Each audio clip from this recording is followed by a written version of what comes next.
Okay. Sorry guys, a little bit late to join in. We had a chocolate milk run. I had to get my Ariana Grande ponytail in gear today because I'm all serious about what's happening with the news. We're having biscuits and eggs. I have some kids that are partially closed, so I'm going to move into the living room so that we keep this G-rated. Who in the world is Ariana Grande? Who in the world is Ariana Grande, my husband asked. And what would you say? You would say, well, Leif, she's the singer that actually had the 1, 2, and 3 Billboard hits, first time since the Beatles in the 1960s as of yesterday. That's what you'd say, because we're SmartHER News. Our kids know who the Beatles are. They don't know who Ariana That's Grande. true. Our kids do know who the Beatles are, but that's because we don't play Thank You Next for them on a regular basis, because there's a few swear words, I think, in that song. It's hard to tell these days. Okay. Hope you guys are having a great morning. You've seen a lot of me this week. Woo, might be overexposed. We had a great board meeting yesterday. Thank you for that. If you haven't seen it, check it out on YouTube, where I kind of explain the vision for SmartHER News, what's next, and my dreams for it ahead, and also potentially how you can plug in. It's not going to be a short video. I do make those promises, and then I lie. You're right. But if I can get through it, it may be shorter, which would be better because I still haven't made your lunches yet. Oh, I know. Okay, let me start with one thing quickly that you may or may not see on our site today, but I think it's important to talk about. The actor Jussie Smollett has been arrested and charged with a felony in Chicago. Mommy, did you know how to draw a star? Can you draw some more stars for me? That would be great. I want to talk to you about this quickly because we might be one of the news organizations that hasn't, one of the only news organizations that hasn't touched this story. Let me move over here. I think this is really crucial.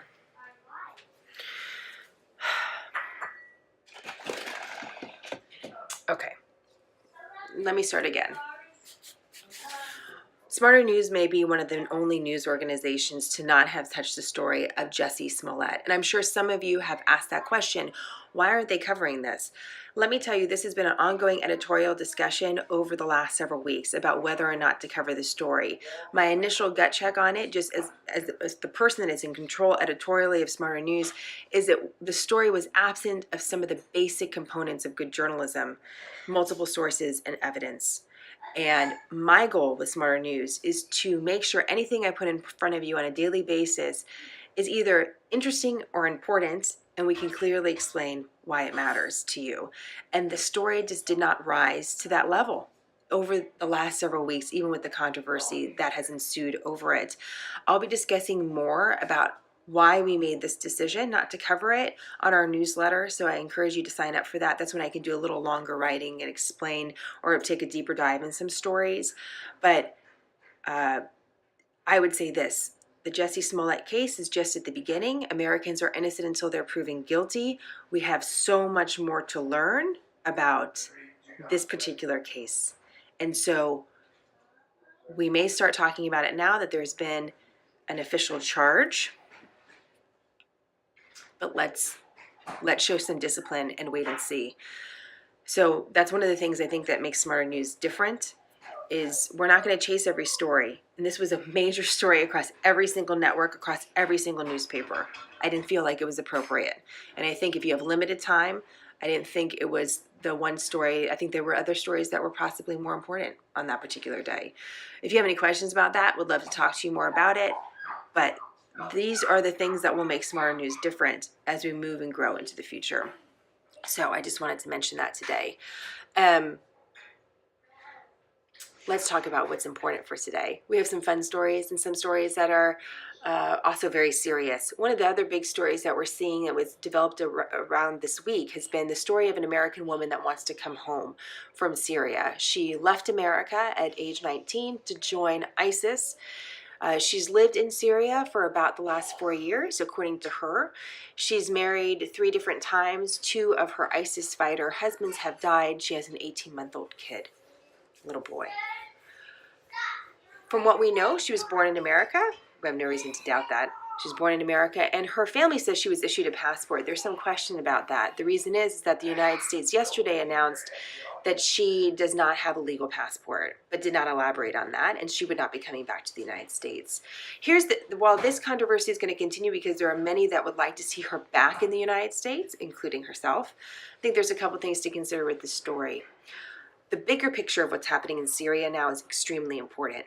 ISIS has lost nearly all of its territory, and it's the final holdout, which is a little village with a few hundred fighters and some citizens as well, is likely going to fall. U.S.-backed Syrian defense forces, many of them Kurds, have successfully diminished ISIS territory. We will not say ISIS is defeated because we do know better than that the ISIS ideology can continue regardless about whether they have territory.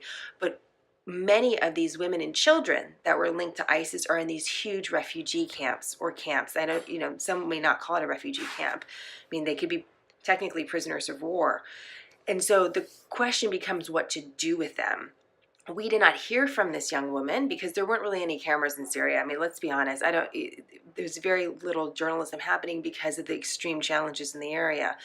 So in a lot of ways, we have to take her word for her story. We have no way of fact checking it. I mean, almost zero. So remember that when you're hearing her speak. Much of the stories are based on her as a single source, and we're not going to be able to fact check her. She says she doesn't have any of the ideology of ISIS anymore, and she wants to come home. But I think it's important to know that your citizenship is not irrevocable. It can be revoked if you do things like join a military of a foreign army or commit treason. And although the United States hasn't given a direct reason as to why her passport would be revoked or her status of citizenship, these could be some of the reasons. So I think the timing of this is extremely crucial. It's not just about this young woman, it's about what's happening in Syria. ISIS has lost territory. There's pressure in these camps. They're not good places to live. And there's a big question about what's happening next. The bigger question than what happens to this 24-year-old is what happens to these ISIS fighters that have been captured. The Syrian defense forces say they cannot hold them. And what happens to these women and children? Where do they go? It's a great question, and we don't know. It's very important to us because we know the diaspora of ISIS thinking and ISIS influence is important to our safety and security. Final note on this, I think it's important to always address stories with compassion as well as facts. The facts are she made this decision as an adult to leave and join a terrorist group. In the past, she has called for the deaths of Americans, and she does not deny that. Although she says she was naive and her family says she was brainwashed. In terrorism stories in general, the pattern is to split hairs and to say, well, this terrorist group is different than this terrorist group, and then this is different than this, and we get very, situational. These terrorist groups are enemies of the United States of America. They do not believe in America. They do not like America. They would like to destroy America. It doesn't matter who they are. So we need to be very crystal clear on that. And I think that's something also to kind of bring the story back to. You will watch this story develop. It's going to come into, well, is America racist because she's Muslim? This is already going in this direction. She was a child, even though she was 19. She definitely wants to come home, although we haven't heard from her in several years. So watch the story develop emotionally, but remember these facts about terrorism. I think it's really crucial. Also, just a couple of different interesting stories I just want to put on your radar. Did you guys have flip phones? Did you have a flip phone? Because I did. It was pink. You know it. Samsung is unveiling its first foldable smartphone. I'm making this because I don't know what it's going to look like. But I'm curious about whether or not you think you need a foldable phone. Do you think you need it? Does anyone need it? I don't know. So I think they just announced it. And I'm really curious about if there's a market for it. I don't know. So that's your interesting story of the day. Like, is that going to be where the directions of where our iPhones, I have an iPhone, where where our smartphones go? I don't know. But I think it's really important. People are getting yelled at. Oh, it's not a good morning when that happens. Okay, I probably have to run. But those are a couple real tough stories today, guys. I appreciate your patience. Those are a couple things I think you should have on your radar. What's happening in Chicago with Jussie Smollett, why we decided not to cover it, what's happening in Syria, a place that we have invested a lot of time, money, and also American lives to try to contain and defeat ISIS. Remember the bigger story behind the question about whether or not this American woman can come home, and technology and where it's taking us.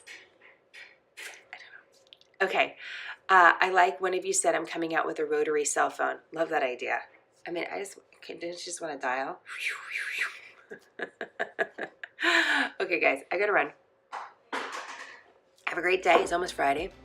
Got a lot of great news stories to cover, and we will be back tomorrow as always. Have a great one.